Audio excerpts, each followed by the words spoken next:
Greetings from England.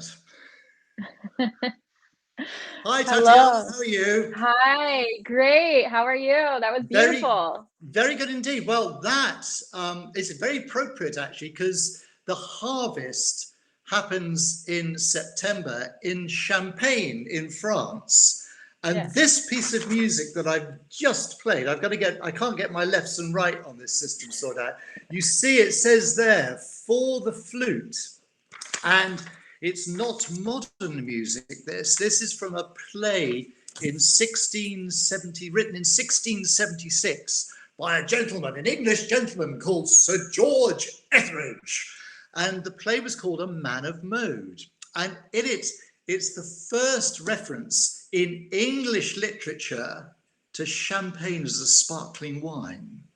And that's some 20 years before its reference in French literature. So basically what I'm saying is that inadvertently, the British might have invented the concept of champagne. But don't say that in France, you'll be in big trouble. Because the French have been so at the forefront of all the developments in Champagne, but I won't go into the story now because everyone will, there'll be splashing noises as people fall asleep in their coffee. But anyway, so it's good to know. So I got no idea. I've never done one of these before. Well, I've done something similar actually, but we've got no, I'm sitting here on my own in England and you're sitting there. We've got no idea if anyone else is listening. And so it's a very peculiar experience, as I think probably the whole Zoom thing has been for a lot of musicians. Have you used Zoom a lot? Oh, yes. Yeah, And especially in the last year. is that for teaching and things like that, or is it for Mhm. conferences, or what do you use it for? Everything. I've used it for teaching. We do staff meetings on Zoom. I've had hangouts with friends on Zoom. Just Yeah, I everything mean now. it's very, very weird because before this thing, the C word COVID came along, before this came and polluted all of our lives, the idea for musicians to meet online was a sort of very alien concept. But it's kind of pushed us all in a certain direction, which in many ways involves greater levels of communication. And even though it's flawed and it has a long way to go, I think it is the future. Mhm. And I think when COVID first started up in March, well, it was March over here last year. Um, you know, I kind of threw myself into it because I had no work. And so I thought, well, I've got to do something. So that's when I Mhm. started posting things online. But what I discovered was, if I fly at great expense all the way from London to Detroit and come and give a class, maybe if we're lucky, we might get 30 people turning up for the class. If I do it like this remotely, there's one event that I did where there were 353 people there, Wow. and it Yeah. didn't cost them anything. Right. So I think these are incredibly interesting times. Actually, I mean, there are ghastly negatives, both personally, professionally, and globally associated with this pandemic. But I know that I've already, gained greater insights about how I use my time and how I want to use my time than was available before. So, even though it is a ghastly, ghastly disease, I feel very lucky that it's opened my eyes. Mhm. Yeah, absolutely. I mean, I know on my end as well, while it's been a terrible time for so many, I have definitely found ways of using my time more efficiently. Yeah. Um, and I'm such a homebody, so I really enjoyed it too. Well, I think, Yeah. it is going to, yeah, we're all very different personality types, and it will, Mhm. hugely vary from person to person. But, Mhm. like you, I'm really happy if I'm just, spend my days pottering around doing the things I want to do. It's a very selfish Mhm. thing, but I'm at my happiest if Yeah. I'm kind of sort of just doing my own thing. And that Mhm. could be, I'm now in this beautiful place in the countryside, and it's a glorious day where we're just beginning to experience fall. And I can tell you, it should be called fall rather than autumn here, because there are so many trees around, Mhm. and it's going to be amazing when they all start dropping off the branches. But this is something else that I realised. I didn't need to be in London any longer. Now, of course, in my past I was travelling a lot, maybe 5 to 6 months of the year, and then when I was in London, quite often I was doing studio works, and maybe we can touch on that at some stage. But when COVID came along, all my overseas work stopped, all the studio work stopped, and then I was thinking, well, why am I living in London? And I'd been wanting to move for about 4 years, and suddenly this was really the impetus for me to get out. And I'm sure. Well, I told you just as we were warming up for this talk. You know, living in the countryside comes with a variety of different experiences. Behind me that way, I've got in the garden there's an oil cylinder, and so the man came to 2,000 litres of oil arrived this morning, and that's hopefully going to get me through the winter. And in about 10 minutes before we went live today, a truckload of wood for the fire arrived, and it's now just been dumped outside. So when we're finished, I'm going to have to get the overalls on and pile it all up in neat places, so I know exactly how to keep warm in the winter. Yeah. So Yeah. what's the weather doing over there at the moment? Are you is It's I never remember it's what Detroit's like at this time of year. it's officially fall. So, really chilly at night and then it gets hot during the day. It's really sunny here. I'm actually in Pennsylvania right now, but in Detroit, I think it's really similar to where I am now. I've lived most of my life in Detroit. As Right. you know, Flute Specialists is in Detroit. So, yeah, it's been beautiful. I love fall. I think it's the perfect Oh, time of year. and actually that's one of the big things I'm missing, because my touring in different countries tends to be seasonal, and invariably, I mean, I've had so many birthdays in the USA, because my birthday is in the fall, and Oh, great. I invariably, I am, I'm actually traveling around the USA giving classes and things. Yeah. But actually, that's all gone as well. So I won't be doing that. Well, hopefully it comes back.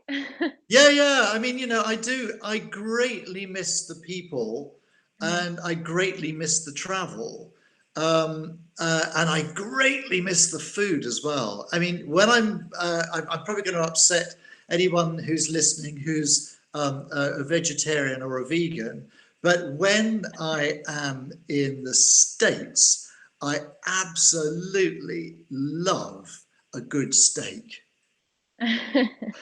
It's top of my list of things to eat when I'm over there. And you That's do awesome. such great ahi tuna as well. So Yeah. yeah, I'm getting hungry now just thinking about it. Oh, yeah. So at Flute Specialists, I gather I think you stock some of my books, don't you? Yes, we do. We have lots of your books. We absolutely love them. I Well, personally play through them. I thought you might mention them, so I just happen to have three of my books. Coffee Noodles is, oh no, I'm going backwards here. Coffee Noodles is the most recent one, and coffee, and there we go, coffee. We've Coffee all got noodles. coffee and noodles. Yes. And for those people who might be interested, my take on, all these books are actually to help me on my journey with the instrument. But what I've established is all the problems that I have, everyone else has as well. There's problems are universal. We've got to make a good sound. We've got to have independent fingers. We've got to be able to articulate in a variety of different ways, and we've also got to play, sometimes really crazy instruments. We got to intervals. We've got to play crazy intervals all over the instrument. And Coffee Noodles came out this year, and it's just, when you're kind of warming up in the morning, I can't do long tones, I'm afraid. I'm allergic to them. So I have to do things that sort of motivate me musically. And having said that, if there's anyone listening today who loves long tones, I am delighted for you, because they're obviously, we can learn from everything we do. But some people say, oh, I always play long tones first thing every day. And so my question to that is, well, do you eat chicken every morning? And of course, the answer is no. So why do long tones all the time? So anyway, Coffee Noodles, I'd like to think of them as helpful postcards of music with which to get you interested and warmed up for whatever challenges the flute will present to you each day. But within them, there are also challenges. And so that's that one. A Consequence of Sequences, which was the second book that I produced, is, again, it's melodic warm-ups and exercises. And I've divided into what I call the 4 pillars of technique. I used to call it sonority. In fact, in the 28-day warm-up book, I do call it sonority. But then I discovered when I was teaching people, anyone can get a sound on the flute, but you're only going to get a good sound if you've got a good control of air. So, I can, you can get a,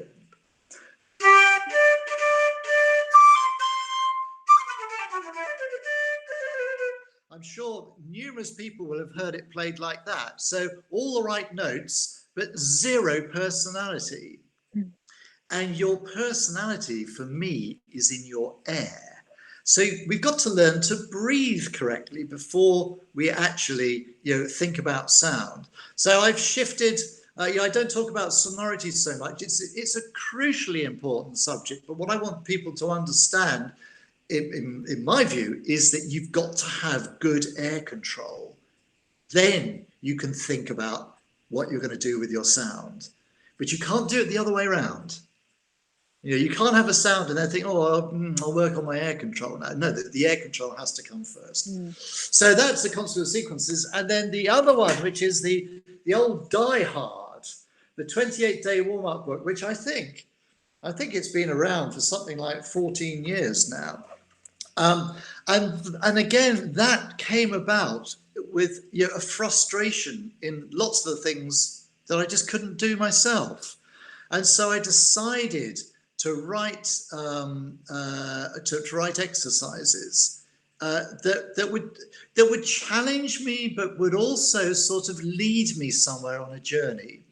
And I think this is so important that if we're involved with music, if we're involved as flute players, it's a never-ending journey, and it's our duty to make it interesting.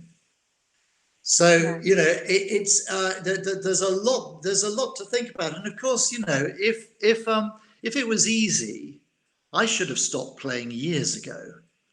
But it's not easy, everyone knows. You'll know this. Have you ever woken up one morning and had bad lip day? Oh yeah. Yeah. So we all know what it is. And inside here, you're thinking, oh, look, the sun's out. My flute's out. I just recently had it fixed. It's working really well. I'm going to practice today.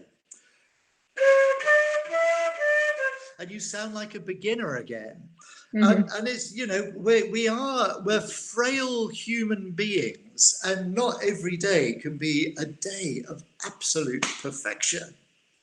Yeah. So what do you tend to do are you a long tones person? No, I did not do long tones when I was a young flutist for sure. I think more these days I might do them. I do like the sonority exercise in your 28-day warm-up book. I just feel like it does get me in shape, and I do put earplugs in just to kind of really more focus on my air than on my sound. But yeah, I don't love long tones every No, but day. you'll notice in both the 28-day warm-up book and A Consequence of Sequences that the breathing and phrasing strokes sonority exercises, they're all about 15 seconds long. Mhm. And my question to everyone is, when would you blow air out in your life for 15 seconds? Well, when you get to my age, it's blowing out the candles on your birthday cake. But otherwise, you know, you don't. None of us blow air out for 15 seconds. Sure, if you do yoga, you probably do, but I'm allergic to any form of exercise, so I don't do that. Equally, if you're going to blow air out for 15 seconds, you've got to draw sufficient air in. And so when you breathe in, and you know, when I breathe for flute, I think of myself as an industrial vacuum cleaner. You know, I really do think I kind of feel I just start floating up to the ceiling, you know, and it's that thing of filling the correct part of the lungs as well, because too many young people are focused on here like that. But I Yeah. think you know, it's down in your back down there. If you put one hand on your over your mouth and cough, and one hand there, you can feel the muscles on either side of your spine contracting. That's the engine room of sound for me. And if you Mhm. can actually propel air into the flute, that doesn't mean to play it loud. In fact, you have to propel more intensely and in a more controlled but intense way to play softly.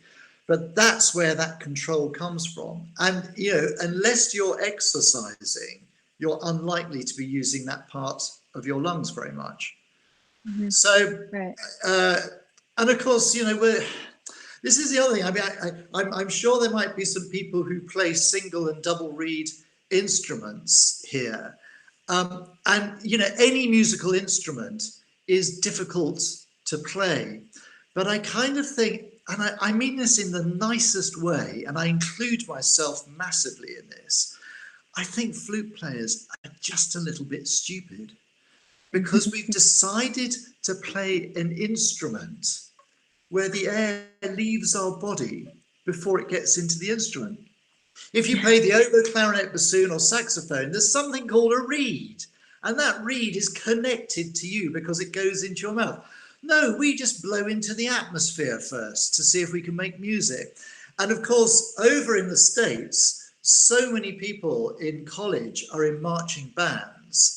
And when I've done classes at colleges and say, oh, so you know, who plays in a marching band? Hands go, way, yeah. And what happens when you're on the parade square on a windy day? Nothing. So this tiny gap between our lips and the front edge of the lip plate, I refer to as the Grand Canyon of flute playing, because we've got to be so in control that too far away.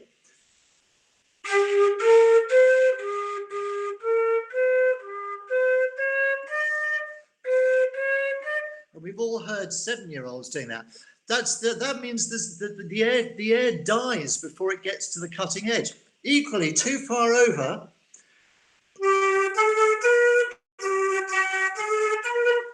it sounds as though you got a cold. So we've Mhm. got to find absolutely the right place.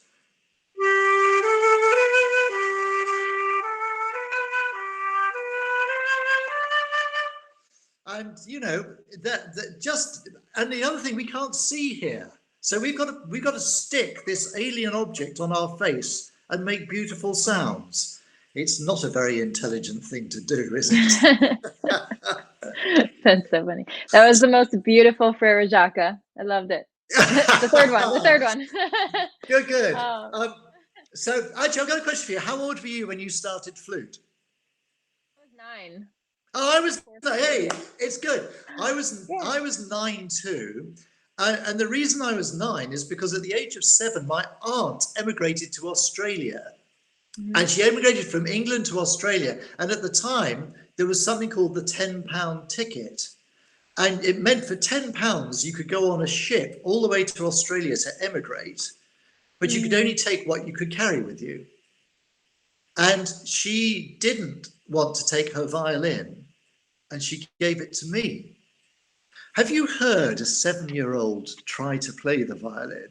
Uh-huh. It's not very attractive, I'm Yeah. afraid. And I mean, you know, the violin is in the right hands, it is the most beautiful instrument. And I Yeah. was playing this thing, and I mean, it was somewhere between a chainsaw and something else. I'm not quite sure what, but it was horrible. And I was sitting there thinking, this is just, you know, there's no joy or fun in this. So I did something very naughty, I'm afraid.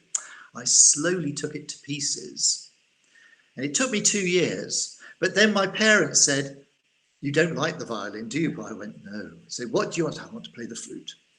So I started on flute, age 9. Nice. Nice.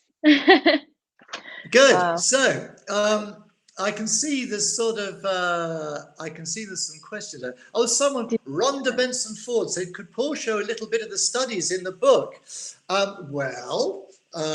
Yeah, I would be delighted to do that. So this is Sonority 3 in the 28-day warm-up book, and you can see it's crotchet or quarter note equals 60, and it's 15 seconds long, and it's just a scale, very simple scale passage, but sort of done as a melody. And melody, I've got to own up to this, because when I was 7 years old, I went to school in a cathedral choir school here. So I sang every day in the cathedral from the age of 7 to the age of 13. So I was subjected to singing music from a very early age. And I have to say that what I'm discovering as I'm getting older, I mean, very subconsciously as well, it wasn't an intention. But what I'm discovering is that, you know, what I was hearing in church music has given me this drive to really sort of focus on melody. And we can learn so much from melody. And in certain methods, I find that sort of you'll get a technical exercise, which is based much more around technique than it is on musicality.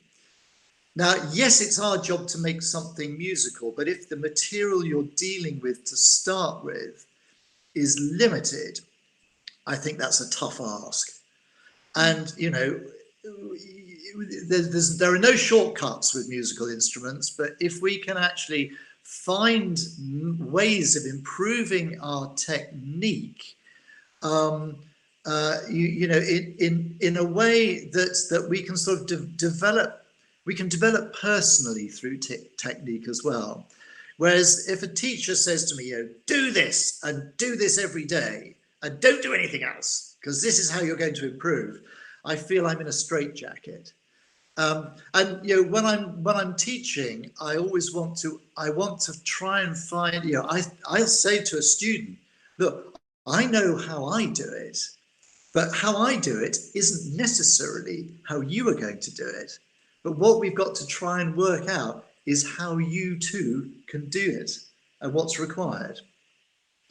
So I think it's and of course, yeah, having written these videos, I'm now there's another one planned. Well, there's one major book planned a year now.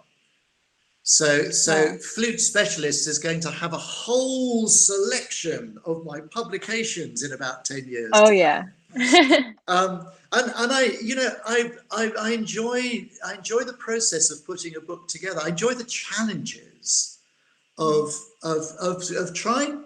It's keeping me occupied, but I'm trying to put myself in other people's shoes.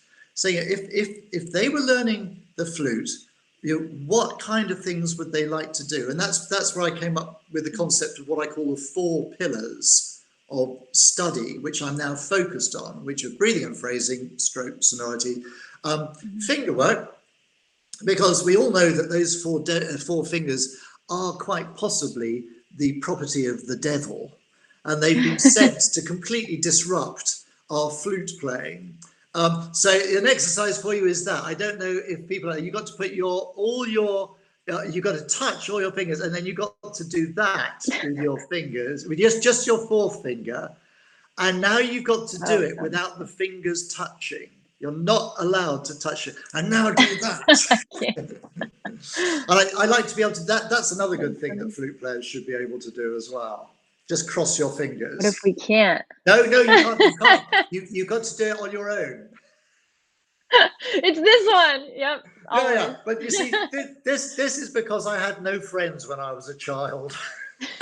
Oh. Well, speaking of your books, I do want to say for everyone who is watching today, and Paul mentioned that we do have them all for sale at Flute Specialists. We have a discount code, 15% off, using code Flute15. And we, as always, during our Flutespresso chats, we do a giveaway. So all you have to do to be entered for the giveaway is comment with what you're drinking, and we'll randomly select someone by the end of the day to win one of Paul's books. And we have lots of his books, so basically of your choosing. That's very nice. So since you're talking of discounts, some people that might be aware out there that 6 years ago, in my desire to, it's probably sort of my megalomaniac tendencies actually, but I've been always interested in technology. And for example, when I was in the London Symphony Orchestra, we did a project with the European Space Agency, which was sort of transmitting live streams around Europe. Now, this was in the infancy of the internet, so it was very basic, and we lost connections and everything like that. But I've been fascinated by the potential of the internet for musicians. And another thing that I came up with through Simply Flute was the idea that if I write exercises or studies, they can be in all keys, and you can decide which key you want to play it in. Whereas if you buy a book of studies, you tend to get a study in a particular key, and then you move on to a completely different study in another key. And you know, to do it like that in a book would take up so many pages. But if you do it as a PDF, you know, you can have so much material, and you don't need to chop down a single tree. So it became a useful thing to do. And as I say, we started Simply Flute 6 years ago, and we called it a study of studies because I started off by taking Curler Opus 33 Book 1, doing an edition of the studies, but then also writing exercises in different keys around the difficult moments within that study. Because we all know it's like the first page of the Poulenc Sonata, you know, all goes well until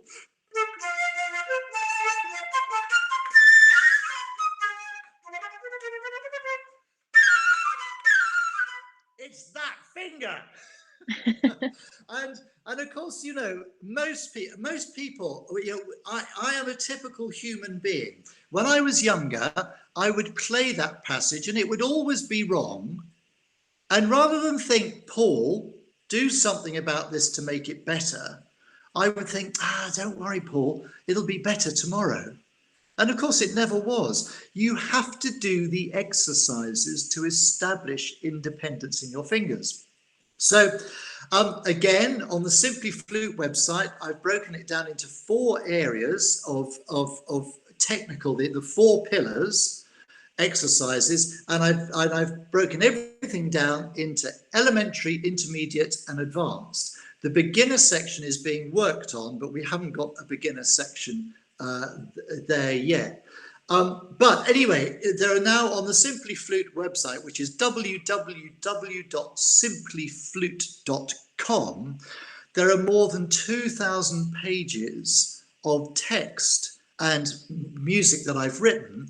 And also on top of that, there are more than 400 demonstration and performance videos. So it's like a sort of, I mean, there is so much material. It's an encyclopedia of flute learning, and I'm growing it the whole time. We're about to do a new project in the new studio that I'm putting together at the moment. But it's about, under normal circumstances, it's $60 a year. But for the next 72 hours, which I think is 3 days, for the next 72 hours, we're offering a discount to anyone who might be interested out there of 20% on the annual subscription alone. We can't do it on the monthly, it's just too complicated. On the annual subscription, so that would bring it from $60 down to $48 for a year, a constant year, 24/7, 365 of me. So anyway, that's it. The code is FS, as in Flute Specialists, then a hyphen, and then SF, Simply Flute 20. And if someone can put that in the chat room, that would be great. But it's going to last there. Please do think about it. You even get, I think you even get 2 days in which to decide whether you like it or not. But there is so much material there. And if you'd like just some alternative views on life, go to the free section, the travels and stories section, where I write about what's happened in my life, both musically and weird events.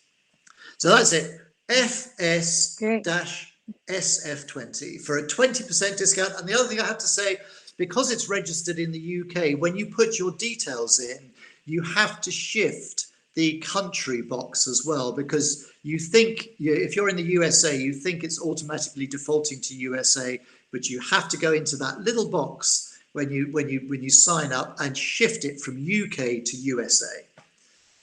Good. Okay. Great. Thank you so much. Thanks for sharing that with us. Everyone head over to simplyflute.com after this and check it out. I know I'll be there.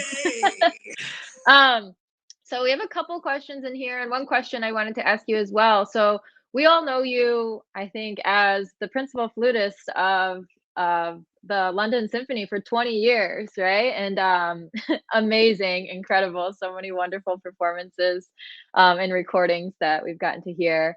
And you've also played on a lot of soundtracks. So can you talk to us about maybe some of your top performances, whether it's location or someone that you performed with, or a specific conductor? And specifically, someone asked about talking about recording for Star Wars music. Okay, right. So yes, I mean I'm going to rewind quite a long way, because I think the conductor who I enjoyed working with the most, and who I had huge respect for, and I just loved where he was coming from, and I loved his ability to look like that, rather than, he was not a blinkered man, and that's Leonard Bernstein. And I recorded Candide with him in London for Deutsche Grammophon in 1988, I think. But the concerts that really meant the most to me, he wrote a piece for solo flute and orchestra called Halil. And I don't know, do you know that, Tatiana? Have you come across that yet? I think it's about sort of 17 to 20 minutes long. And it's a very moving piece, but I had the opportunity of playing that piece in 5 cities in Europe with him conducting. Wow. Now, I don't really care what else happens in my life, because that was very special. And the other thing that was very special for me was that when the Berlin Wall came down in 1989, there was a concert in East Berlin on Christmas Day of Beethoven's Ninth Symphony, which he conducted, and I played in that. And that again, I just, this is one of the great things that a life in music has the potential to give. It gives you sort of experiences that at the time you don't really sort of realize the enormity of that moment. And then years further down the line, you look back, you think, my goodness, was I really part of that? Now that concert on Christmas Day 1989 was viewed by 102 million people. So that's the biggest audience I've ever played to. Yeah. Wow. And there are other great conductors. I loved working with Claudio Abbado. I loved Bernard Haitink. I enjoyed working with Sir Colin Davis. There are many good ones, but I think Bernstein stood out for me. And he also had a wicked sense of humor as well, which for a conductor is always a good thing. And then the films, the thing about films is that, the reason British musicians end up playing on film soundtracks is fundamentally because we are a cheaper option to Los Angeles musicians, because the musicians union in Los Angeles has laid out very specific criteria for the financial remuneration of film scores for its members. And so if the film does well, then the players on that soundtrack automatically get more money. I mean, it might have changed now, but we operate what's something called a buyout system here, which is very handy for the studios because it means that they don't have to pay any more money. So that's why a lot of these films come over to the UK. And yes, I know I'm grey, but I didn't play on the first 3 Star Wars movies. But I played on the ones which I think Star Wars fans consider to be the worst. I played on Star Wars Episode 1 and Star Wars Episode 2. And then more recently, I played on Interstellar. It was premiered yesterday. I'm playing on the new James Bond movie, No Time to Die. And I also played on, you must tell me if we're running out of time, but a few years ago, I played on Mission Impossible Rogue Nation. Now, Tatiana, have you seen that film? No, you're not a Tom Cruiseite then. Well, you know the Mission Impossible. It is a ridiculous plot, but there's one scene in it where a bad person, an assassin, is in the Vienna Opera House, and he's going to kill a head of state. And of course, the security is massive because there are lots of people from different governments around the world there and royal families, etc. But this baddie gets in because he's disguised a bass flute as a gun. Now, do you know this story? No. Okay, so he gets in, and then when he gets in, he pieces the flute together and he's ready to shoot. Now, a lot of the film was made in the United Kingdom. Now, I play on the soundtrack for that movie, but a very good friend of mine has got a flute shop in London. And he got a call from the studio one day saying, look, we need a musical instrument that can double up as a weapon for the movie. And so they sent two people from the props department to go and look at his instruments. And he, first of all, he got a bassoon out. And these two people who weren't musicians, they looked and said, no, that's not it. Then he got a clarinet out. Well, of course, yeah, all flute players, and particularly orchestral flute players, know that the clarinet is a weapon of mass destruction. But they didn't like that. I'm just kidding. They didn't like that.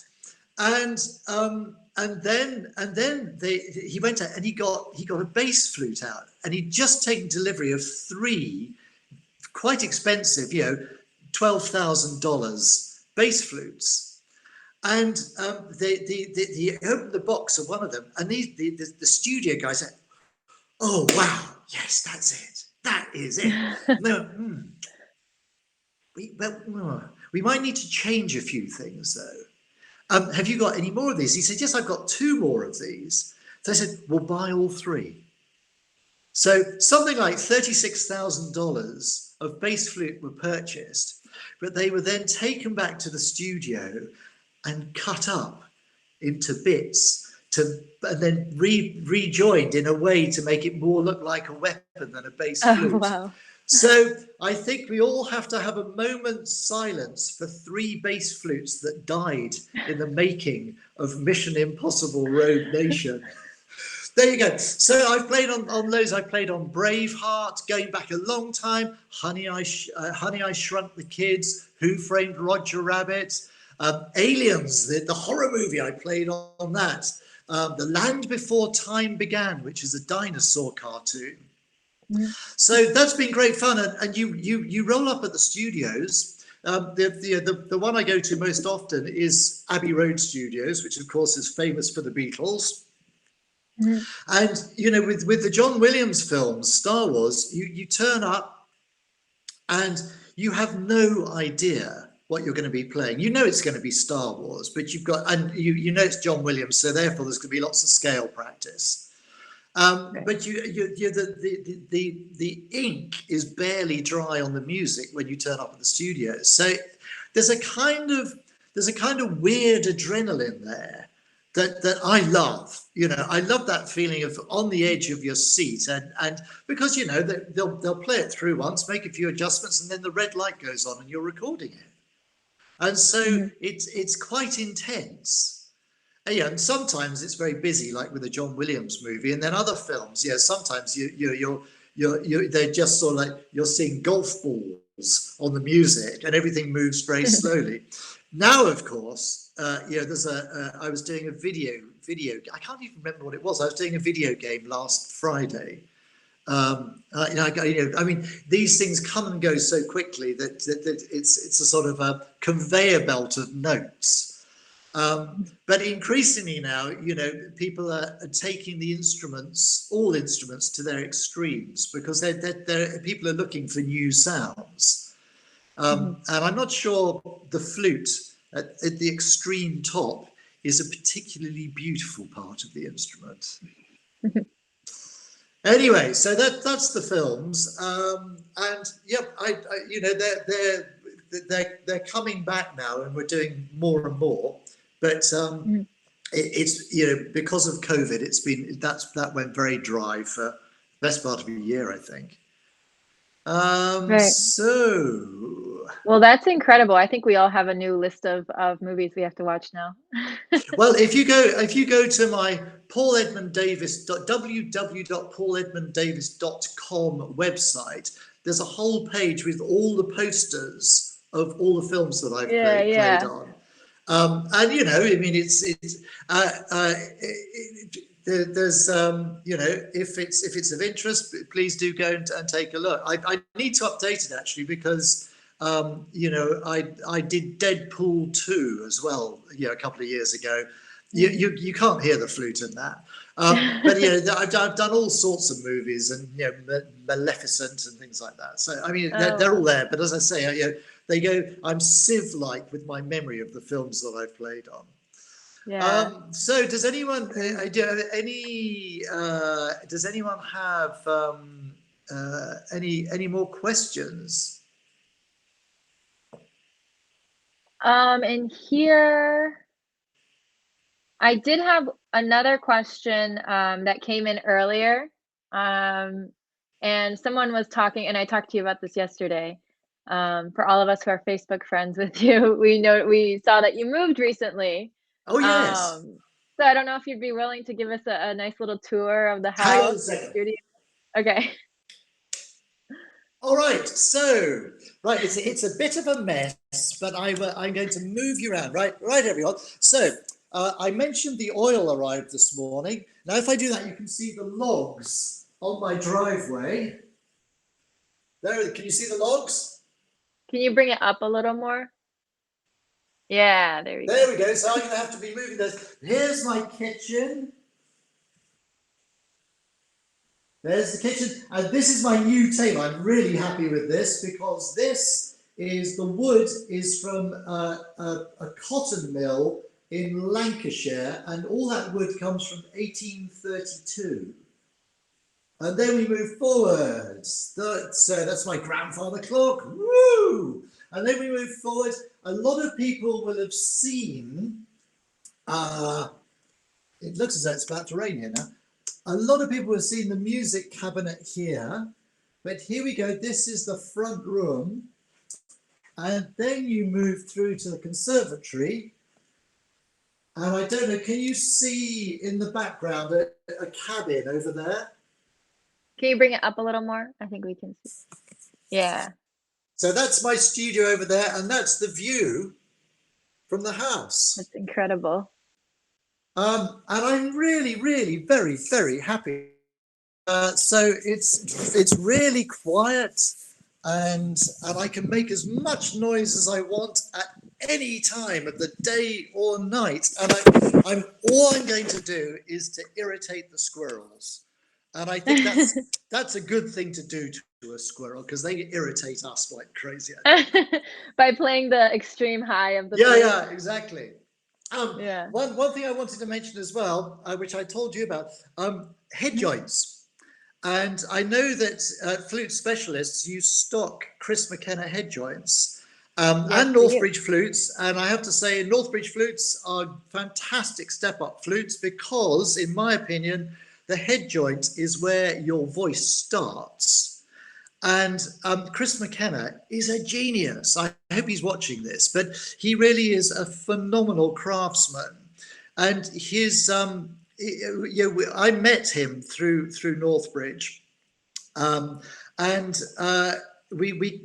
I've always had this theory about the front edge of a lip plate. And I don't know if you can see here; it's incredibly long. If I do, oh, I've frozen. Not on my screen. Oh, no. You still? Yes. Are you back? We can see it. Yeah.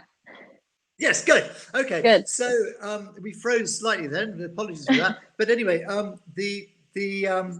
you see here, this front edge is incredibly long, and the whole purpose of it is it creates a V, and that V is allowed to complete its journey. And if I do that, you'll see that it's almost wrap around. So Chris is a genius for being able to fix that onto the flute.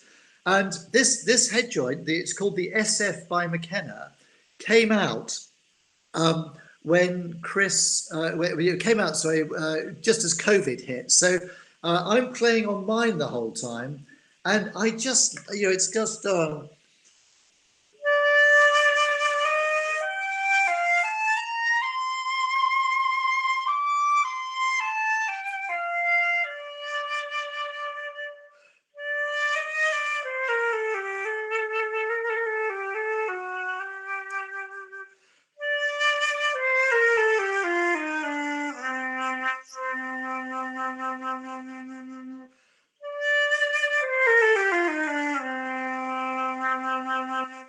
It's got a very rich sound in it that suits my personality. It's I like it. Yeah, So that sounds anyway, beautiful. when you must get some of those in at Flute Specialists, and then get people. I'd be very interested to know what people think of them. That's the important thing. Yeah, I know people are always looking for new head joints, and that's a really interesting design that I'm not sure Well, we've it's seen different. a lot of yet. It is very different. Mm-hmm. So Yeah. Great. Well, before we end, do you have anything else you want to share with us? Any upcoming plans? No, I mean, this move has been, monumental. And because I lived in the same road for 36 years, so it's taken up a huge amount of my time and energy. But I really want to get Simply Flute is kind of where my heart is these days, and I've got so many ideas. I've got a project where we're going to try and get people give people a chance to learn how to do things from memory without it being a blind panic and making them nervous. So it's just a sort of a system that I'm putting together at the moment to help people on that particular journey, because quite often people say, oh, well, do something from memory, and you just freeze because you're not used to doing things from memory.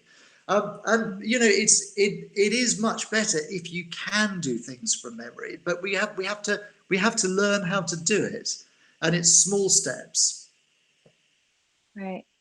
So yeah, I Great. mean it's getting back to Simply Flute. That's the big thing for me now. Okay. Cool. Everyone has to head over to Simply Flute. It's just an amazing resource for all flutists. Please do. Yes, I think the reason that the reason we blacked out there is because it's now raining, and I just heard thunder. Oh, well, that's a nice indication to end here then. Really quick, we love to end our Flutespresso with a quick round of this or that questions, just some music related, some not music related. It's quick fire. So here we go.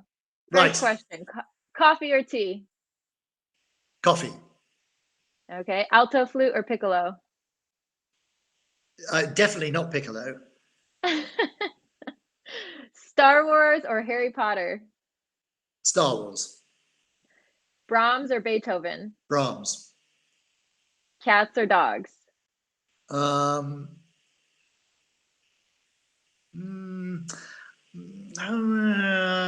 Cats. Cats, okay. Baroque or contemporary music? Baroque. Summer or winter? Both. Fall, maybe. Chamber music or orchestral? Both. Sweet or savory? I'm more of a savory person. Okay. And last but not least, Mozart in G or D? For me, it would have to be G. Okay. D is theft. You're right, it is. All right. Well, I want to thank you so much again for being here with me today. Thank you, everyone, for tuning in. This has been a lovely way to spend my morning, and for you, afternoon. Yeah, thank you so much. No, it's been terrific. And I think the most important thing is, if you play the flute, you are a very, very lucky person indeed, because it is a fabulous instrument, and it gives so much. And yes, it's hard work, but it's worth every amount of effort that we put into it. So stay with flute. And I think, every day, try to do something on it that you haven't done on a previous day. Doesn't matter, it could be a different fingering for something, or just experiment. Just, we need to have encyclopedic knowledge of the instrument. Amazing. Thank you so much. Okay, Tatiana. So we say goodbye now, do we? Is this like Zoom that we just go bye-bye? I'm gonna hit stop streaming and then it'll stop. Okay, brilliant. All right. Well, thank you, everyone. Thank you for everyone watching, and thank you, Tatiana, for inviting me. And I hope to see you again sometime in the future.